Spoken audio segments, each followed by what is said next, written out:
चंबल या सोरियासिस चमड़ी जी अहिड़ी बीमारी आहे जंहिंमें जिस्म जे कंहिं बि हिसे ते 2 खां 5 सेंटीमीटरनि ताईं गोल या कंहिं नक्शे जियां निशान थींदा आहिनि, जेके अछा, नंढा ऐं कंहिं छिल्के जियां ॾिसण में ईंदा आहिनि। जिस्म जे जंहिं हिसे ते उहे निशान थियनि था, उहो हिसो हल्को सुॼियल बि हूंदो आहे ऐं उन्हनि जो रंग ॻाढ़ो बि थी वञे थो। केतिराई भेरा उतां ख़ारस कंदे रत बि निकिरी ईंदी आहे। सवली सिंधीअ में चइजे त चंबल जी बीमारी ॾिसण में गोभीअ जे गुलनि जहिड़ी लॻंदी आहे। इहा ॼंघुनि, पेरनि, हथनि, पुठी ऐं चेहरे समेत वात ते बि थींदी आहे। केतिरो बि मेकअप कजे, इन बीमारीअ जे निशाननि खे लिकाए नथो सघिजे। मेडिकल जी दुनिया में सोरियासिस जो को ख़ासि इलाज नाहे जंहिंसां उनखे ख़तम करे सघिजे, जेको मुख़्तलिफ़ तहक़ीक़ुनि मां बि साबित थी चुको आहे। तंहिं हूंदे बि मुख़्तलिफ़ इलाजनि ज़रिए उनखे घटाए ज़रूर सघिजे थो। जॾहिं त एहतियात जा कुझु तरीक़ा पिण आहिनि जिन खे इस्तेमाल कंदे इन मर्ज़ खे वॾी हद ताईं घटाए सघिजे थो, जिन बाबति अॼु असां अव्हांखे ॿुधाईंदासीं। सोरियासिस जो मर्ज़ यकीनी तौर न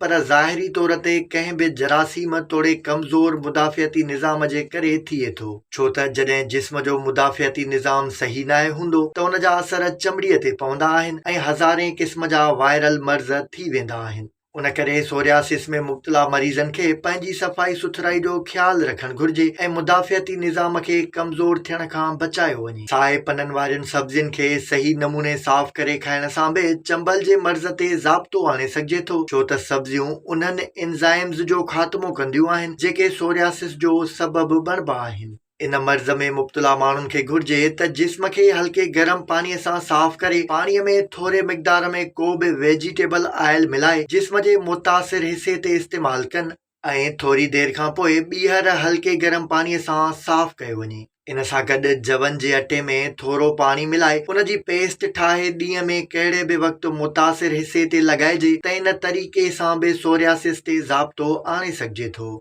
जिस्म खे घुर्बल मिक़दार में विटामिन डी मुहैया करण बि सोरियासिस जे मर्ज़ लाइ फ़ाइदेमंद हूंदो आहे। इन लाइ सुबुह जे वक़्तु 10 खां 15 मिंटनि ताईं उस ते वेही बि इन मर्ज़ ते ज़ाब्तो आणे सघिजे थो। चांहि जे ॿूटे जो तेल बि जिस्म तां ख़ारस जे ख़ात्मे लाइ इंतिहाई बहितरीन हूंदो आहे, जेको थोरे ई ॾींहंनि जे इस्तेमाल सां सोरियासिस ते ज़ाब्तो आणे थो। अहिड़े मरीज़नि खे घुरिजे त घर में पचंदड़ खाधनि लाइ इल्सीअ जे ॿिज जे तेल जो इस्तेमाल कयो वञे। सोरियासिस मुतासिर हिसे ते एलोवेरा जो इस्तेमाल बि इन मर्ज़ खे घटाईंदो आहे। अहम ॻाल्हि इहा बि आहे त ॾींहं में हिकु भेरो वर्ज़िश लाइ को बि वक़्तु मुक़ररु करणु घुरिजे। जिस्म खे मुतहरिक रखण सां हर कमज़ोरियुनि जो ख़ात्मो ईंदो आहे। वर्ज़िश करण सां चंबल ते बि ज़ाब्तो आणे सघिजे थो, जॾहिं त सही वक़्त ते सुम्हण ऐं सही वक़्त ते जागण बि सोरियासिस जे मर्ज़ ते ज़ाब्तो आणण लाइ काराइता साबित थी सघनि था। खाधनि में हेड ऐं सुंड जो जेतिरो इस्तेमाल वधायो वेंदो, इन मर्ज़ ते ओतिरो ई जल्दी ज़ाब्तो आणे सघिजे थो।